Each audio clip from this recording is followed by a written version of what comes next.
The number one ranked team in the country, Oregon Ducks, handled business this weekend with a dominant 38-9 win over Illinois. To talk about all things Ducks recruiting, we have J-Hop, Justin Hopkins from Scoop Duck, joining us here on the Inside Scoop. J-Hop, I have to know, this is the first home game since that big-time Ohio State win. What were the vibes like in Autzen Stadium for this game, especially when it comes to recruiting and just the overall atmosphere that was in Eugene this weekend? Well, things continue to stay really good for Dan Lanning. It was a beautiful day in Eugene. Sun was out. It was near 70, right around 70, just barely over 70.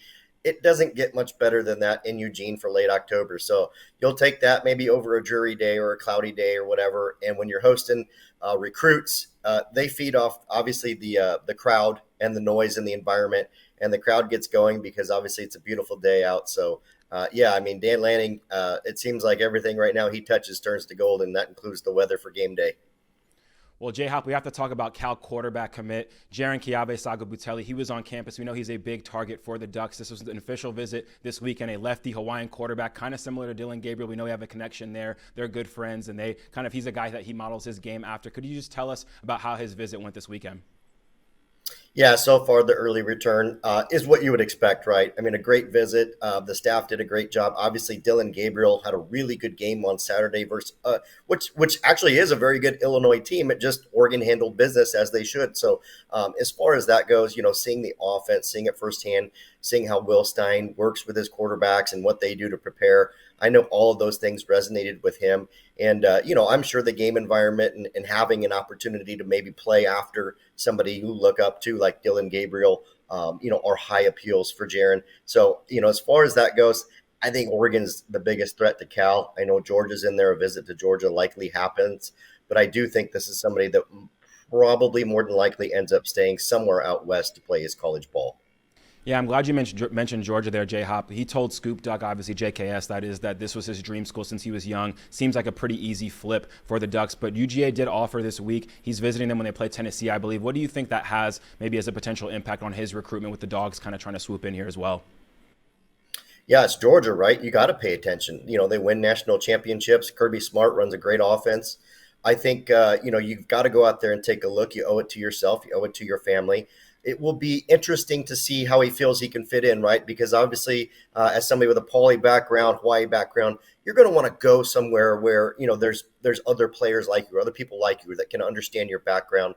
So I think that's the one thing that isn't on Georgia's side that's probably on Oregon's side. So, to me, him going to take that visit, obviously we can point to Tua Tagovailoa a few years ago that went to Alabama and kind of carved his own path there. Maybe Jaron thinks he can do the same thing at Georgia. So you certainly have to pay attention to Georgia. I think that if I'm a Georgia person and I'm following his recruitment, that's what I'm paying attention to most, is seeing how he might fit in out there. It'll definitely be interesting to see if Oregon can keep that kind of quarterback lineage going with just another great quarterback after a great cat quarterback. Some of those guys, Hawaiian, obviously. But J-Hop, I want to stay on offense, but going to 12 personnel a little bit and talk about two tight ends that were on campus this weekend. Washington commit Vander Plug, one of the best recruit names in the country, as well as 6'6" blue chip tight end, who was also there for Oregon's win over Ohio State. This is his second visit of the month. What were your takeaways from his visit, Plug, being on campus in Eugene?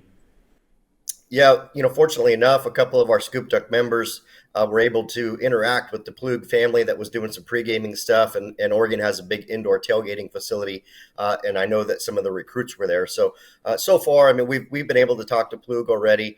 You make two visits in under a month to basically a rival to the school you're committed to.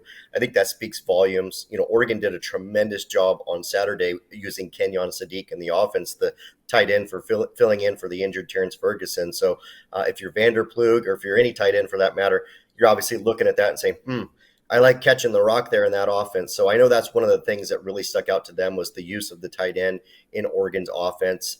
Oregon, coincidentally, even though they didn't offer till the fall, they actually had him on in the spring. And so it's not like Oregon just came around out of the blue and suddenly started recruiting him. So I know that relationship dating back to the spring also is something that he's mentioned several times as well. And another big-time tight end that was on campus, a Michigan commit, Andrew Olish, goes coast to coast, visiting from Pennsylvania, where he's the number 2 player in the state, the number 3 tight end in the country. What were your takeaways from his visit as well? Maybe what do you think are the odds that he could potentially flip to the Ducks too?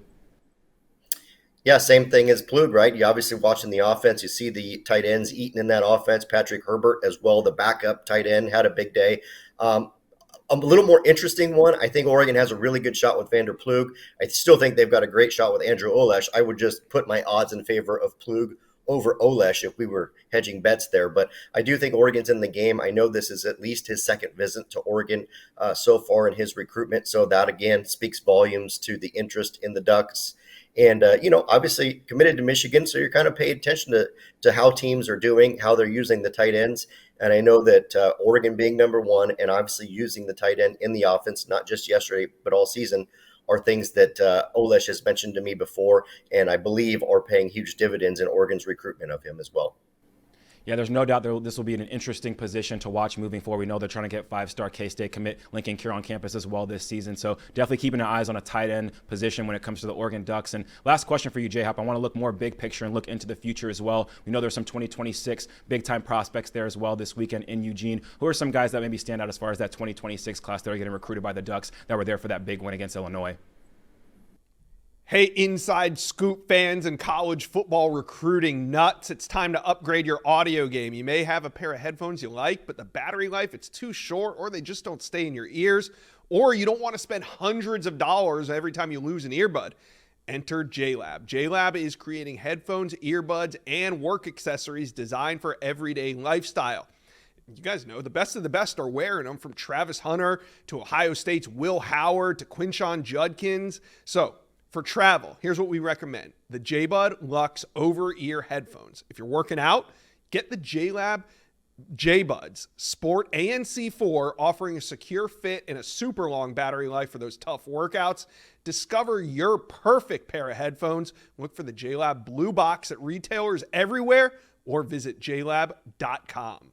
Yeah, it was a little bit of a thinner group for 26s for Oregon, but they did get 4-star receiver Jalen Lott out of Texas on campus. I saw some pictures with him and Dan Lanning taking in the experience. LaMarcus Bell is another recruit that Oregon had on campus as well. 2 commits that I think Oregon would love to keep on. Tony Cumberland, defensive lineman that now lives in Eugene, moved to Eugene this past year, was on campus as well, as was edge player Dutch Horrisk from St. John Bosco. Obviously, I had the big St. John Bosco Mater Dei game Friday night, but was able to make it to Eugene Saturday. Again, another commit to Oregon. And as we both know, late October 2026, guys, you got a long ways to go to hold on to them. So I know it kind of feels like it's not a big visit because they're committed already, but it is a big visit because you want to keep them committed if you're Dan Lanning. It'll definitely be fun to keep tracking the Oregon Ducks and their recruiting moving forward this year and beyond into 2026. They have the number 7 recruiting class in the country right now, trying to get into that top 5 spot, that top 3 spot. Oregon Duck fans, comment below. Let us know if you think the Ducks have what it takes to maybe keep climbing up in those recruiting rankings. And if you haven't already, make sure you get yourself a membership and a subscription to J-Hop and the boys at Scoop Duck. And J-Hop, thanks for joining us again. Anytime, buddy. Glad to do it.